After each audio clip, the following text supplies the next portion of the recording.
What's up, guys? This is Ty Zen. With me today, I have several special guests from the cryptocurrency community. We have the Honorable Grandmaster, legendary, world-renowned, LeonFu.com. And we also have Micah Sproul. He's the advisor to the Particl project. Say hello, Micah. Hello. Right? And then we have Rhino Matthew from joining us from South Africa. He's the lead core developer for the Particl project. Say hello, Rhino. Hello. All right. And then in the bottom video, we have Paul Schmeitzer. He is the communications manager for the Particl project. And he's joining us live from the city of Columbus, which is located in the state of Ohio, which is located in the northern part of the United States of America. Say hello, Paul. Hello. All right. So in this part 6 of Particl for investors, right, we're going to talk about getting attention and adoption for Particl. In the past parts, in the first one, we talked about the introduction to Particl for investors. In part 2, we talked about the technology and the need and the necessity for the privacy technology that Particl offers. In part 3, Micah went over the projected valuation of the Particl project. And then in part 4, we talked about the community and the people that are involved in building the Particl project. And then in part 5, Micah explained how the reason why they're raising the seed round and the primary rounds to get money to build the Particl project. And in this part 6, we're going to talk about how to get attention and adoption for Particl, because you can build the best technology in the world, but if no one comes to use it, then it's not going to be worth anything, right? So let's get started. So talk about the marketing strategy and kind of summarize it. I know you already scheduled a time with me and with Leon and with Joe, one of your advisors, to discuss this in detail, but kind of summarize how you guys plan on getting the vendors and the merchants to come use the Particl marketplace. Yeah, so as you mentioned, we've got a couple guys on the team, Joe and Jan. They're doing a lot of research on this.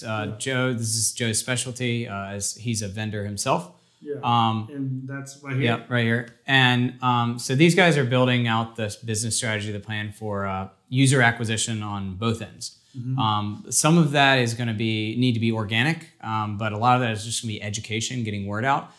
We expect a lot of the cryptocurrency community to be the kind of earlier adopters, but we do want to use community members like in Africa and Venezuela and China, people that are already a part of the community, already are passionate about Bitcoin, Ethereum, and other cryptocurrencies, and and also Particl, to where they can locally educate people in their communities, like going to meetups. So kind of like a grassroots approach. Right. Because something like this, like we said, it's a niche product, especially early on. You're not going to just be able to attract all these people from banner ads. Yeah. We're gonna do that type of thing to attract more community and more users. And through that, we want to do basically a grassroots movement and get the word out. But we'll also do we'll also use PR and marketing to get the word out, get articles written about it. Go to one of the guys on our PR group from the firm we've hired.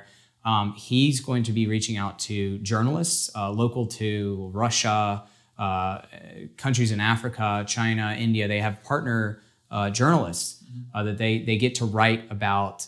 Here's an interesting story about a decentralized marketplace, or here's an interesting story about privacy, or here's an interesting story about these guys trying to tackle the decentralized governance. So there's all these different angles you can hit on with this, and with these, attracting vendors and buyers and sellers, we'll have stories that directly relate to issues locally. In Venezuela, it would be, here's a new platform and soon mobile, where you don't have to worry about going to the grocery store to get what you need. If someone is stocked up on something and they want to sell it, or vice versa, you'll be able to go and get these items just through the app, and it's going to be because you've read an article about it being released in a city near you. So those are kind of some of the ideas. We also want to lower the barrier of entry for people for fiat gateways. So we have a few ideas on integration, like cryptocurrency to cryptocurrency exchange. One would be something like Shapeshift or Changely. Changely actually offers Visa and MasterCard gateway to get in. So if someone says, hey, I don't know what this Bitcoin thing is, or I don't want to be a part of it or whatever, they can still actually buy products on there by just putting in their Visa or MasterCard. Sure. And they could just pay for the item, and then they never even have to touch the cryptocurrency, really.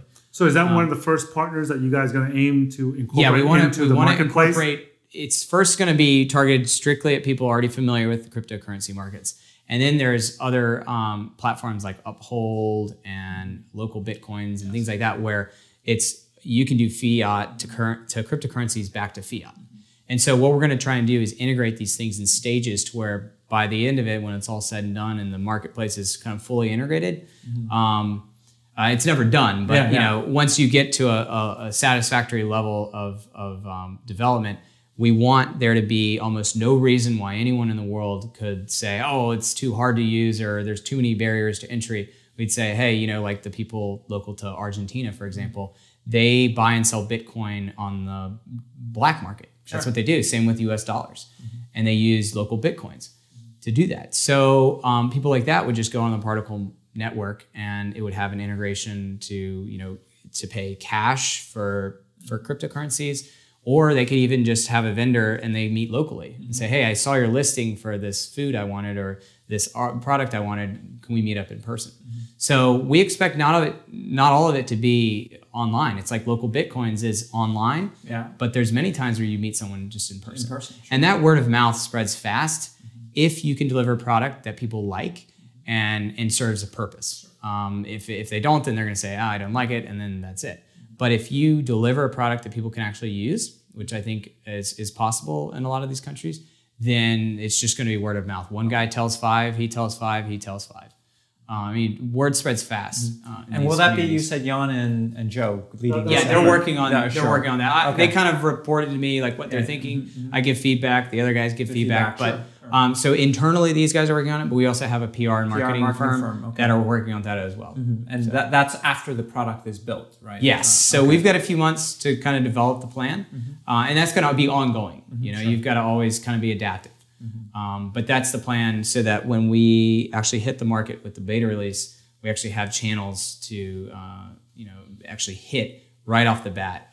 Joe's really good at this, as far, you know, he knows what vendors like himself, what they want to see and hear. Cool. So he's going to help with that. So we have a separate video that goes that we're scheduling with Joe to go into more detail about that. Okay. Cool. Okay. All right. So thanks for watching this video. If you guys were interested in learning more about Particl.io, go to their website and check it out. And we'll look forward to seeing you guys in the next video.